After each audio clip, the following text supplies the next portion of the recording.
दोस्तों नमस्कार।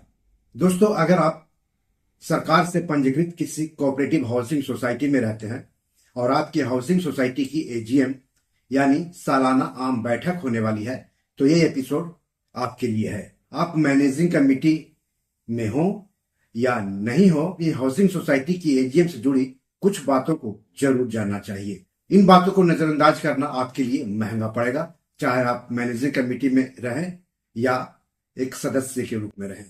तो आपकी हाउसिंग सोसाइटी की एजीएम से जुड़ी किन किन बातों को आपको जरूर जानना चाहिए, यह हम आपको इस एपिसोड में आगे विस्तार से बताएंगे। लेकिन सबसे पहले आप सबसे गुजारिश है कि चैनल के लिए नए हैं तो तुरंत सब्सक्राइब कर लीजिए, वीडियो को ज्यादा से ज्यादा शेयर कीजिए ताकि ज्यादा से ज्यादा लोगों तक जानकारी पहुंचे।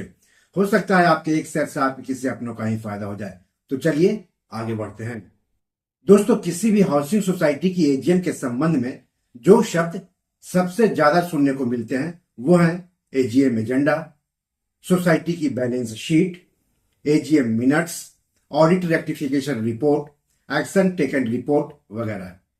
तो एपिसोड में आगे सबके बारे में हम आपको विस्तार से बताएंगे।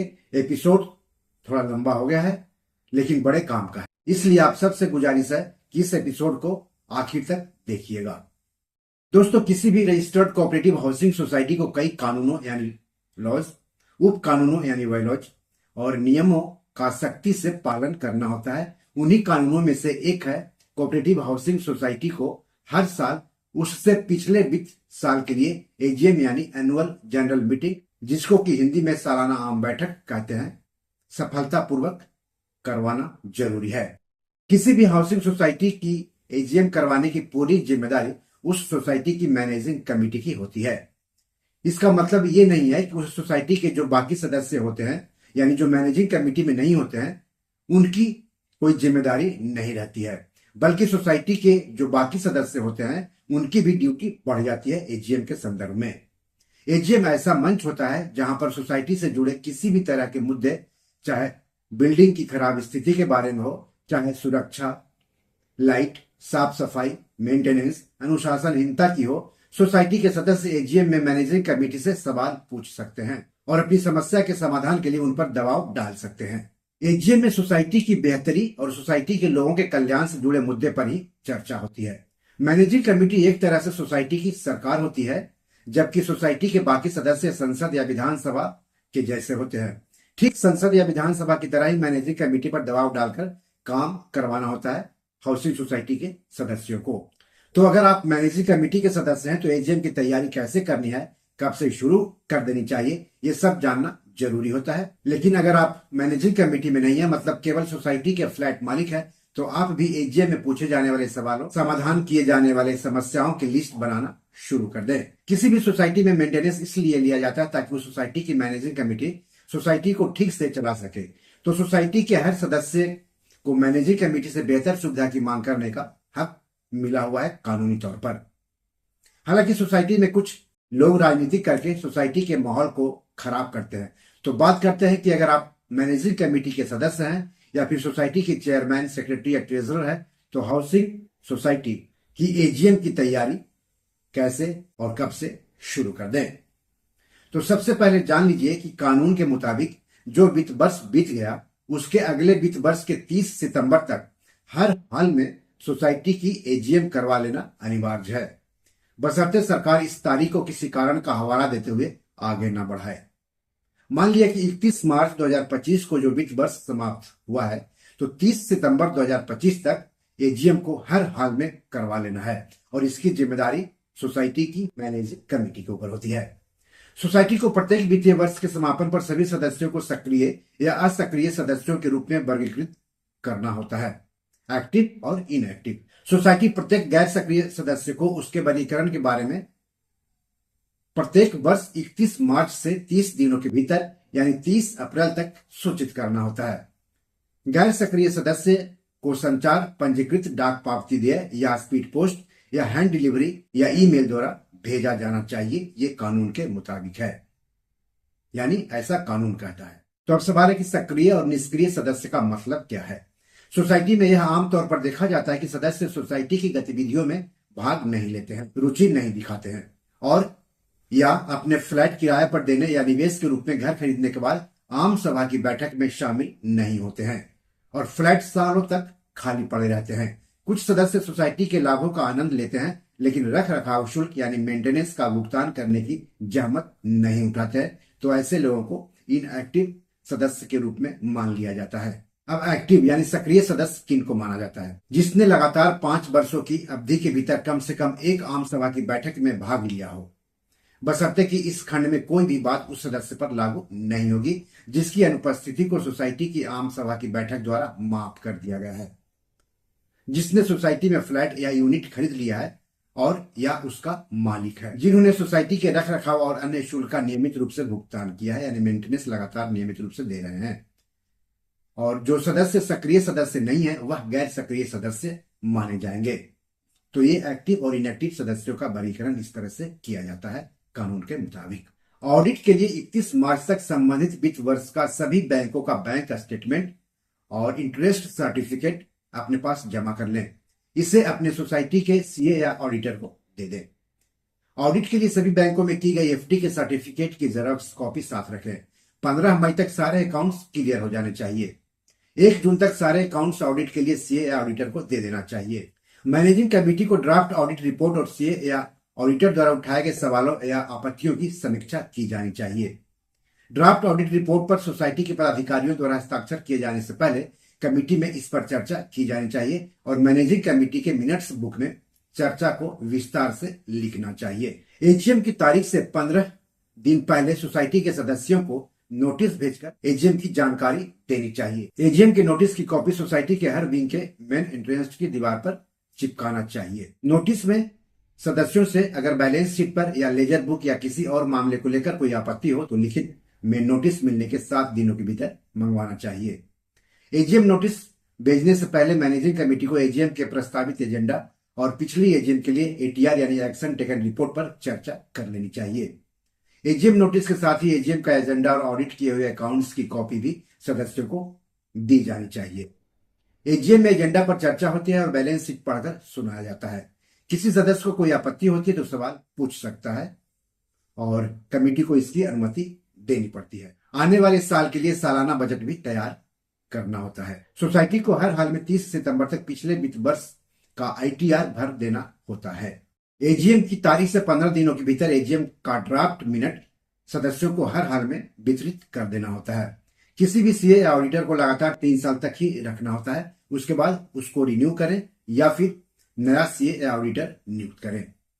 हाउसिंग सोसाइटी रजिस्ट्रार के ऑफिस में ऑडिट रिपोर्ट के जमा करने के 3 महीने के भीतर ऑडिट रेक्टिफिकेशन रिपोर्ट फॉर्म ओ को रजिस्ट्रार के ऑफिस में जमा करना होता है। सोसाइटी से जुड़े कानून, उपकानून या नियम की जानकारी के लिए हमेशा अपने सीए या ऑडिटर के संपर्क में रहे, क्योंकि हाउसिंग सोसाइटी के जो लॉज हैं, बाईलॉज हैं, नियम कानून है वो काफी जटिल होते हैं और हर लोगों को समझ में नहीं आती है। इसलिए अपने सीए से इन सब मामलों में स्पष्ट जानकारी लें तो अच्छा रहेगा। अब आपको एक हाउसिंग सोसाइटी के एजीएम नोटिस का एजेंडा दिखाता हूं। आप अपने स्क्रीन पर सोसाइटी का एजीएम नोटिस का एजेंडा देख सकते हैं। इसमें सोसाइटी और सोसाइटी के पदाधिकारियों का नाम छुपा दिया गया है।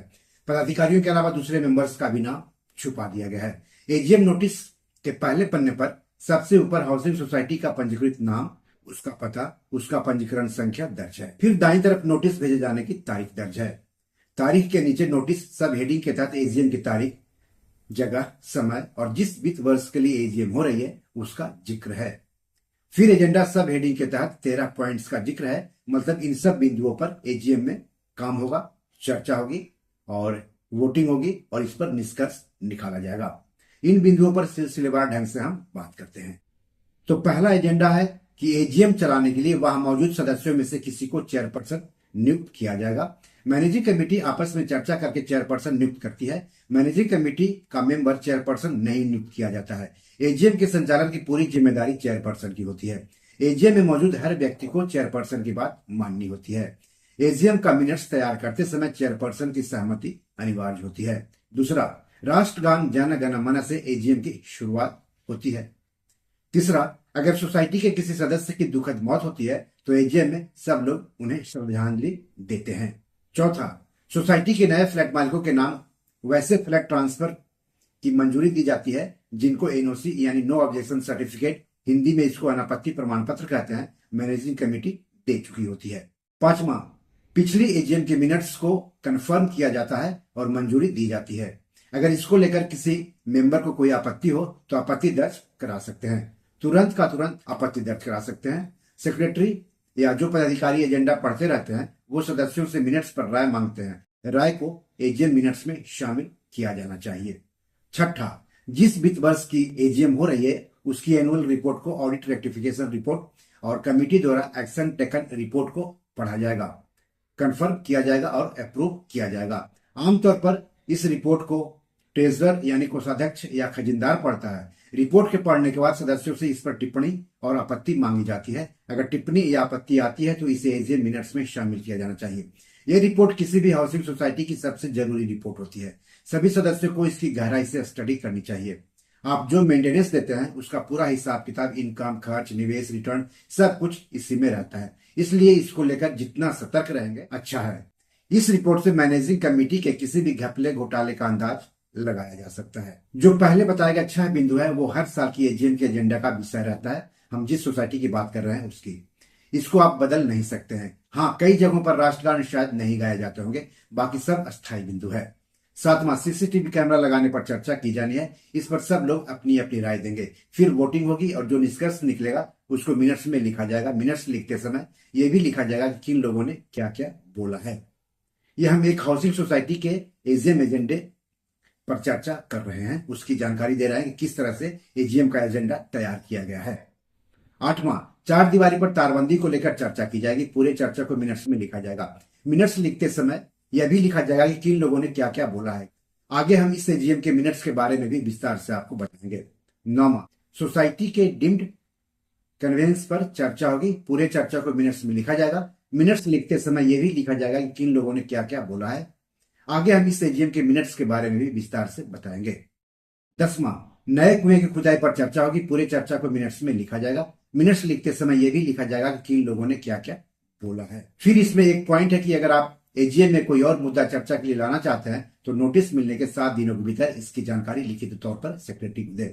तो अगर आप चाहते हैं कि जो एजीएम होने वाली है जिसके लिए आपको एजेंडा मिला है उसमें कुछ ऐसे विषय को आप उठाना चाहते हैं जिसका जिक्र एजीएम एजेंडा में नहीं है, तो लिखित रूप से आप मैनेजिंग कमेटी को इसकी जानकारी दे सकते हैं कि मैं इस मुद्दे पर एजीएम में चर्चा कराना चाहता हूं, तो उसको शामिल किया जाएगा जब एजीएम होती रहेगी तब।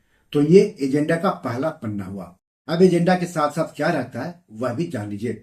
नोटिस में एजेंडा के बाद जिस साल की एजीएम हो रही है उसकी ऑडिट बैलेंस शीट रहती है। इसमें जिस साल की एजीएम हो रही है उस साल की लायबिलिटीज और एसेट्स की तुलना उसके पिछले साल की लायबिलिटीज और एसेट्स से की हुई रहती है। लायबिलिटीज कॉलम में share capital, authorised, issued paid up capital, reserve और सरप्लस, करंट लायबिलिटीज और प्रोविजन, सदस्यों से एडवांस आय और खर्च में अंतर। वहीं एसेट्स कॉलम में कैश और सारे बैंक बैलेंस, निवेश, लोन और एडवांस, सदस्यों का बकाया और फिक्स एसेट्स शामिल रहता है। ऑडिटेड बैलेंस शीट के बाद आमदनी और खर्च अकाउंट की डिटेल्स रहती है। इससे पिछले एजीएम के आमदनी और खर्च अकाउंट से तुलना की गई रहती है। खर्च यानी एक्सपेंडिचर कॉलम में प्रॉपर्टी और एस्टेब्लिशमेंट एक्सपेंसेस, अन्य एक्सपेंसेस और डिप्रिसिएशन यानी मूल्यह्रास शामिल होता है, जबकि आमदनी में सदस्यों से इकट्ठा की गई रकम, ब्याज और लाभांश से मिले पैसे, मिश्रित आमदनी शामिल किए जाते हैं। एक्सपेंडिचर कॉलम में रिपेयर, मेंटेनेंस और जनरल खर्च, security charge, water tanker charge, पूजा और फेस्टिवल एक्सपेंस, बिजली, म्यूनिसिपल पानी बिल, बड़ा रिपेयर काम, स्वीपर सैलरी, एजीएम और मीटिंग खर्च, बिजली रखरखाव खर्च, साफ सफाई खर्च, टेलीफोन खर्च, प्रिंटिंग और स्टेशनरी खर्च, प्रोफेशनल फीस, मिश्रित खर्च, सुविधा खर्च, insurance charge, garden maintenance, accounting charge, audit fees, bank charge वगैरह शामिल होते हैं। वहीं आमदनी में maintenance charge, non occupancy charge, municipal water tax, parking charge, annual पूजा चार्ज, अन्य बचत खाता और एफडी खाता का ब्याज और जुर्माना, चेक रिटर्न चार्ज वगैरह शामिल होता है। आमदनी और खर्च अकाउंट के बाद रिजर्व और सरप्लस, करंट लायबिलिटी, निवेश की जानकारी दी हुई रहती है।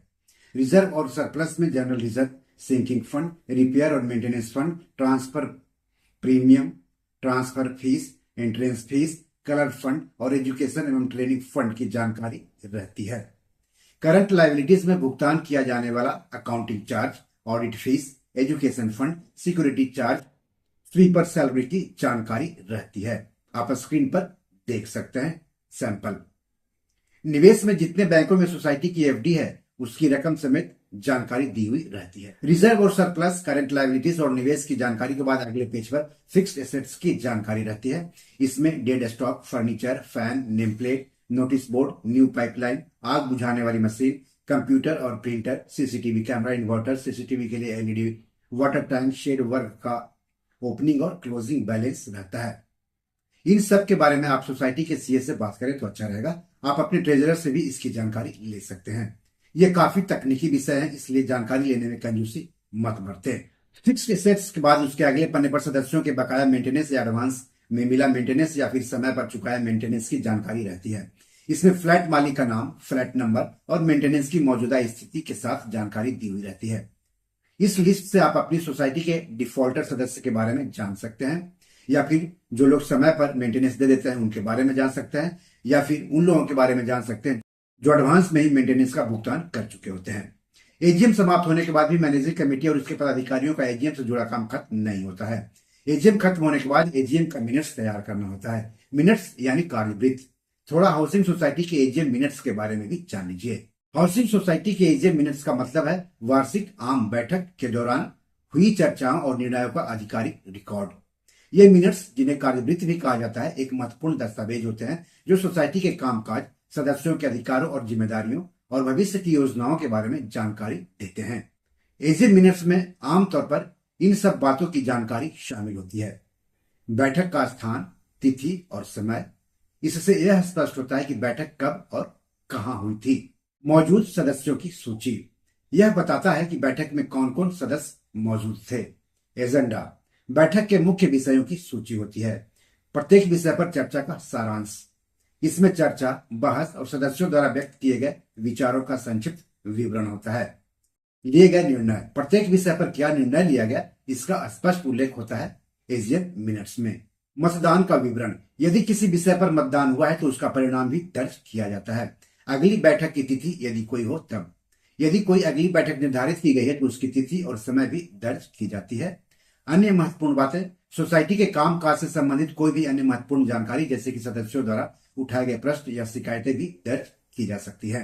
अब एजीएम मिनट्स का महत्व क्या होता है? तो पारदर्शिता। मिनट्स सोसाइटी के सदस्यों को यह जानने में मदद करते हैं कि सोसाइटी में क्या हो रहा है और क्या निर्णय लिया जा रहा है। जवाबदेही, मिनट्स सोसाइटी प्रबंधन समिति यानी मैनेजिंग कमेटी को उनके कार्यों और निर्णयों के लिए जवाबदेह ठहराने में मदद करती है। जवाबदेही, मिनट्स सोसाइटी प्रबंधन समिति यानी मैनेजिंग कमेटी को उनको कार्यों और निर्णयों के लिए जवाबदेह यानी रिस्पॉन्सिबल ठहराने में मदद करते हैं। भविष्य के संदर्भ, मिनट्स भविष्य में किसी भी विवाद या समस्या के समाधान के लिए एक संदर्भ के रूप में काम करते हैं।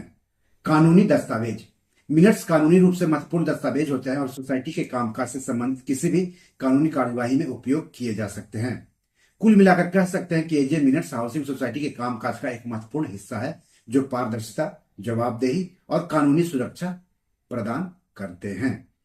एजीएम मिनट्स में क्या क्या शामिल होता है एक उदाहरण से समझिए। वीडियो की शुरुआत में मैंने एक हाउसिंग सोसाइटी की एजीएम का एजेंडा आपको बताया था, सैंपल समेत आपको बताया था। अब उसी एजीएम का मिनट्स आपको दिखा रहा हूं, स्क्रीन पर आप देख सकते हैं। यह है एजीएम मिनट्स। मिनट्स के पहले पेज के सबसे ऊपर में सोसाइटी का पंजीकरण संख्या और पता समेत नाम लिखा हुआ है। फिर उसके नीचे विषय में किस तारीख को कौन सी एजीएम कहां पर और कब आयोजित की गई एजीएम की जानकारी देते हुए मिनट्स लिखना है। मैं उसी सोसाइटी के एजीएम मिनट्स का उदाहरण दे रहा हूं जिसकी चर्चा मैंने एपिसोड के शुरू में किया था। मैंने एजीएम के 13 एजेंडा की बात आपको बताई थी। अब एजीएम मिनट्स में आप देख सकते हैं कि agenda number 1, agenda number 2, agenda number 3 करके हर एजेंडा पर जो चर्चा हुई है और चर्चा में जो डिस्कस निकला है उसकी संक्षेप में जानकारी दी हुई है।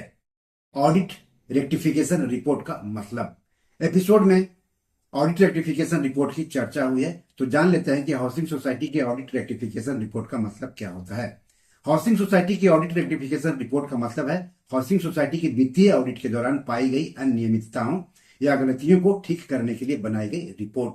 यह रिपोर्ट ऑडिट में पाई गई कमियों को दूर करने और भविष्य में ऐसी गलतियों से बचने के लिए उठाए जाने वाले कदमों को दर्शाती है। हाउसिंग सोसाइटी का ऑडिट एक स्वतंत्र ऑडिटर द्वारा किया जाता है जो सोसाइटी के वित्तीय रिकॉर्ड, लेन देन और प्रक्रियाओं की जांच करता है। ऑडिट का मुख्य उद्देश्य यह सुनिश्चित करना है कि सोसाइटी के वित्तीय विवरण सटीक है, आंतरिक नियंत्रण प्रभावी है और सोसाइटी नियमों का पालन कर रही है। ऑडिट के दौरान ऑडिटर कुछ अनियमितताओं या गलतियों का पता लगा सकता है। इन अनियमितताओं को ठीक करने के लिए सोसाइटी को एक रेक्टिफिकेशन रिपोर्ट तैयार करनी होती है। यानी जो ऑडिट रेक्टिफिकेशन रिपोर्ट होती है वह सोसाइटी तैयार करती है, यानी सोसाइटी की जो मैनेजिंग कमेटी होती है वह तैयार करती है। और ऑडिटर जो आपत्ति करते हैं, जो सवाल उठाते हैं, जो कमियां गिनाते हैं, उसके आधार पर सोसाइटी ये रिपोर्ट तैयार करती है, यानी मैनेजिंग कमेटी ये रिपोर्ट तैयार करती है। रेक्टिफिकेशन रिपोर्ट में आमतौर पर कौन कौन सी बातें शामिल होती है वह भी जान लीजिए। पहचानी गई अनियमितताओं की सूची रहती है। ऑडिट में पाई गई प्रत्येक गलती या अनियमितता का स्पष्ट विवरण रहता है। सुधारात्मक कार्रवाई, प्रत्येक गलती या अनियमितता को ठीक करने के लिए उठाए गए कदमों का विवरण रहता है। भविष्य में होने वाली गलतियों को रोकने के उपाय, भविष्य में ऐसी गलतियों से बचने के लिए उठाए गए कदमों का विवरण होता है, जैसे कि नई प्रक्रियाओं को लागू करना या कर्मचारियों को प्रशिक्षित करना। रिपोर्ट को मंजूरी, सोसाइटी की प्रबंध समिति द्वारा रेक्टिफिकेशन रिपोर्ट को मंजूरी दी जाती है और फिर इसे रजिस्ट्रार को भेजा जाता है। संक्षेप में हाउसिंग सोसाइटी की ऑडिट रेक्टिफिकेशन रिपोर्ट एक महत्वपूर्ण दस्तावेज है जो सोसाइटी के वित्तीय स्वास्थ्य को बनाए रखने और भविष्य में होने वाली गलतियों को रोकने में मदद करता है। एक्शन टेकन रिपोर्ट का मतलब, एपिसोड में एक्शन टेकन रिपोर्ट का भी जिक्र आया है, तो उसका मतलब भी आम भाषा में समझ लीजिए। हाउसिंग सोसाइटी की एक्शन टेकन रिपोर्ट एक महत्वपूर्ण दस्तावेज है जो सोसाइटी द्वारा किसी विशेष मामले या शिकायत पर की गई कार्रवाई का विवरण देता है। यह रिपोर्ट आमतौर पर प्रबंध समिति द्वारा तैयार की जाती है। प्रबंध समिति यानी मैनेजिंग कमेटी और सदस्यों को सूचित करने के लिए जारी की जाती है। एक्शन टेकन रिपोर्ट में आमतौर पर क्या क्या जानकारी रहती है वो जान लीजिए। शिकायत का विवरण, किस सदस्य ने शिकायत दर्ज की थी और शिकायत का विषय क्या था वो दर्ज करना होता है। कार्रवाई का विवरण, सोसाइटी ने शिकायत पर क्या कार्रवाई की, जैसे कि जांच, पूछताछ या समाधान, उसका जिक्र करना होता है। परिणाम, कार्रवाई का परिणाम क्या रहा और क्या शिकायतकर्ता संतुष्ट है, इसकी जानकारी देनी होती है एक्शन टेकन रिपोर्ट में। भविष्य की योजना, यदि आवश्यक हो तो भविष्य में ऐसी घटनाओं को रोकने के लिए क्या योजना बनाई गई है। यह रिपोर्ट सदस्यों को यह जानने में मदद करती है कि उनकी शिकायतों पर क्या कार्रवाई की जा रही है और सुनिश्चित करती है कि सोसाइटी पारदर्शी और जवाबदेह तरीके से काम कर रही है। उदाहरण के लिए मान लीजिए कि किसी सदस्य ने सोसाइटी में लिफ्ट के रख रखाव के बारे में शिकायत की है। सोसाइटी इस शिकायत पर एक एक्शन टेकन रिपोर्ट तैयार करेगी जिसमें यह जानकारी होगी कि किस सदस्य ने शिकायत की, शिकायत क्या थी, तो शिकायत थी कि लिफ्ट का रख रखाव ठीक से नहीं हो रहा है। यह एक्शन टेकन रिपोर्ट में लिखना होगा। सोसाइटी ने क्या कार्रवाई की, जैसे लिफ्ट कंपनी को सूचित किया या निरीक्षण करवाया या मरम्मत करवाई, इसकी जानकारी देनी होगी। परिणाम, यानी लिफ्ट ठीक हो गई या यदि नहीं है तो आगे की क्या योजना है उसके बारे में जानकारी देनी होती है। भविष्य में लिफ्ट के रख रखाव के लिए क्या योजना है उसकी जानकारी देनी होती है। यह रिपोर्ट सदस्यों को यह भी बताती है कि सोसाइटी उनकी शिकायतों को गंभीरता से ले रही है और उन्हें हल करने के लिए सक्रिय रूप से काम कर रही है। तो हाउसिंग सोसाइटी सॉल्यूशंस में आज इतना ही। उम्मीद है कि हाउसिंग सोसाइटी की एजीएम से जुड़े हर पहलू को आप समझ गए होंगे। अपनी हाउसिंग सोसाइटी की एजीएम में हिस्सा लेना कितना जरूरी है इसके बारे में भी आप जान गए होंगे। तो एपिसोड कैसा लगा इसके बारे में कमेंट बॉक्स में जाकर जरूर लिखिएगा। इस एपिसोड या हाउसिंग सोसाइटी से जुड़ा कोई सवाल हो तो जरूर पूछेगा। आगे किस टॉपिक पर वीडियो चाहते हैं हमें जरूर बताइएगा। धन्यवाद, नमस्कार। दोस्तों, ये मेरी 7 किताब है जो कि amazon.com पर पब्लिश है। आप इसे डाउनलोड करके पढ़ सकते हैं। इन किताबों के लिंक्स इस वीडियो के डिस्क्रिप्शन में दिए हुए हैं। इन 7 किताबों में से 5 किताब मनी मैनेजमेंट पर है, यानी पैसा निवेश करके अधिक पैसा कैसे कमाएं पर आधारित है।